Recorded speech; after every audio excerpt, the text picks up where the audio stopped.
മുള്ളി മാളു അത് കറക്കി കറക്കി ഇടും അങ്ങോട്ട്. നമ്മുടെ 23 വയസ്സുള്ള ഏട്ടത്തി പൊടിയിടുക. അമ്മായിയുടെ കണ്ണിൽ പൊടിയിടുക.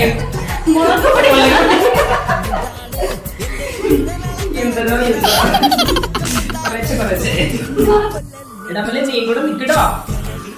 എടാ നിക്കട്ടോ. നോക്ക് മക്കളെ നോക്ക്, ചേച്ചി സവാള അരിയുന്നു. നോക്കങ്ങോട്ട്. വേണ്ട ചേച്ചി. യെസ്, പൊട്ടിയിരിക്കുകയാണ് ഗൈസ്. ഞങ്ങളുടെ മുട്ട പൊട്ടിയിരിക്കുകയാണ്. സ്കൂൾ പഠിക്കുമ്പോൾ പരീക്ഷയ്ക്ക് പൊട്ടുവായിരുന്നു. ഗൈസ് മുട്ട പൊരിക്കുന്നതിന്റെ ഇടയ്ക്ക് അയലോക്കത്ത് പോയി സീൻ പിടിക്കുന്ന അനിയൻ. ആ മോന്തി ഒന്ന് കാണിച്ച്. കൊള്ളാം കൊള്ളാം, നൈസ്. സപ്പോർട്ടായിട്ട് ഏട്ടത്തി അമ്മ കൊള്ളാം.